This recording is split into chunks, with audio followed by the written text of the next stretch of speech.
Bonjour et merci de regarder cette nouvelle chronique du vivant. Alors il y a quelque chose d'étrange dans ce moment de l'année, le mois de janvier, que l'humanité moderne a choisi comme un point de départ.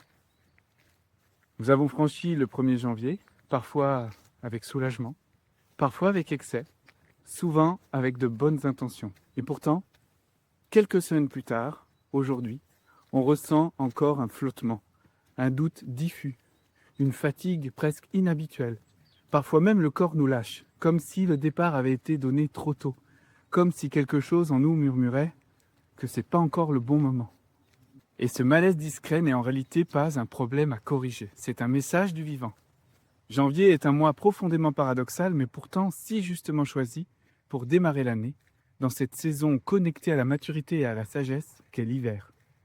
Les humains l'ont en effet désigné comme début d'année, alors même que si l'on écoute le corps, la nature, le rythme du vivant, tout pourrait indiquer que le cycle n'a pas encore basculé vers l'élan.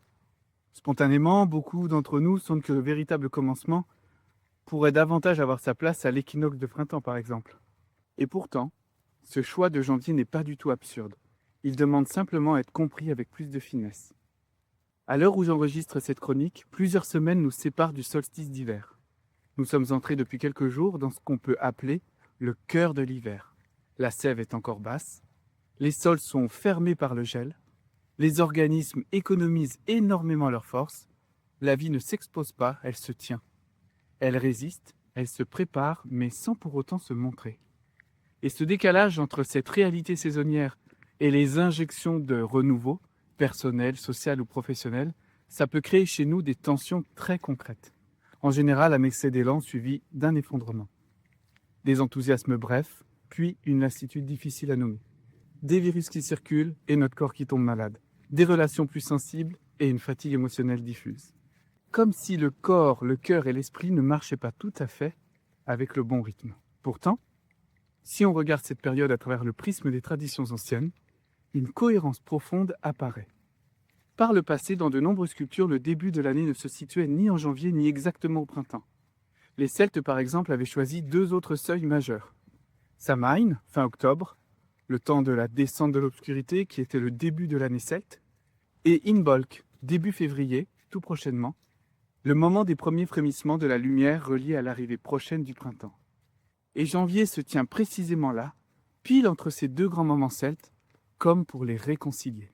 Pour réconcilier ce qui a été quitté et ce qui n'est pas encore prêt à naître mais qui s'en vient. Janvier n'est donc pas un mois pour démarrer, c'est un mois pour tenir avec mesure et une certaine sagesse. Tenir ce qui a émergé dans le flou de la fin de l'année, tenir ce qui a été pressenti sans encore savoir comment l'incarner, tenir sans forcer, sans conclure, sans précipiter. Le début de l'année, ça ressemble par exemple beaucoup au premier mois d'une grossesse. Quelque chose a été fécondé, une idée, une orientation, un déplacement intérieur, mais rien n'est encore visible. Et comme dans toute gestation, les signes sont souvent déroutants. Fatigue inhabituelle, hypersensibilité, besoin de lenteur, d'espace, de protection. Ce ne sont pas des freins, ce sont des indicateurs. C'est notre tableau de bord à suivre du mieux que nous pouvons. Et c'est donc souvent là que la confusion commence. Avez-vous remarqué comment il est facile pour certains d'entre nous de, par exemple, exposer sur les réseaux nos meilleurs objectifs pour l'année, ou encore les contenus qui sont prévus jusqu'à septembre prochain? Imaginez que c'est comme si on pouvait déjà être sûr du comportement du bébé, ou de ce que ça va changer dans nos vies, alors que nous n'en sommes qu'au tout début de la grossesse. Mais derrière cette énergie, il y a bel et bien cette force d'anticipation avec laquelle on doit dealer. Parce que parfois, nous voulons aller vite pour clarifier, décider ou encore guérir nos petits maux. Ça nous donne l'illusion d'aller mieux. Mais c'est en réalité une grande envie de garder le contrôle. Mais cette envie de donner le meilleur est tellement belle et puissante aussi que c'est difficile de trouver la bonne mesure. Et là, en cette fin janvier, beaucoup vivent encore très fort ce tiraillement, entre l'envie d'agir et la nécessité de ralentir, entre le besoin de sens et l'impossibilité de tout comprendre, entre l'élan relationnel et le besoin de se préserver. Eh bien, ce tiraillement, ce n'est pas une erreur de trajectoire, c'est au contraire le signe même de l'entrée dans le cœur de l'hiver.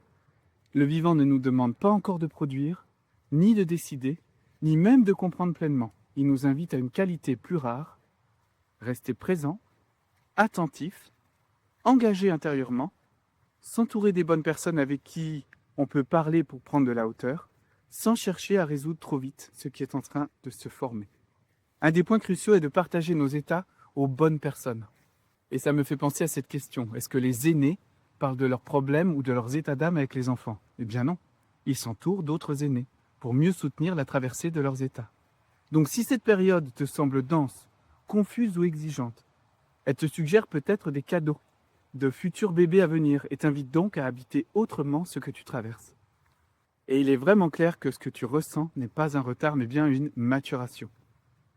Dans la lettre des Échos du vivant associée à cette période, le cœur de l'hiver, j'explore encore plus en profondeur ce passage de janvier à février en prenant soin d'amener du recul sur ce premier mois de l'année.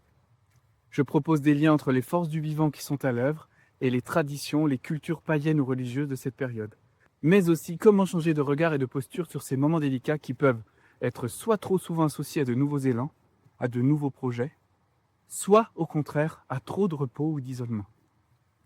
Et bien sûr, comme pour chaque lettre, je propose aussi quelques rituels adaptés à notre modernité, mais qui s'appuient sur des pratiques anciennes et qui permettent d'ancrer les enseignements de cette période du vivant avec plus de conscience. Donc si tu souhaites t'inspirer pour tenter encore mieux d'habiter ce temps spécial de début d'année, ce temps où l'on apprend à tenir avant même d'agir, bienvenue à toi de consulter cette lettre dont le but est de se rassembler en conscience autour des rythmes précieux du vivant. À très bientôt pour une prochaine chronique du vivant.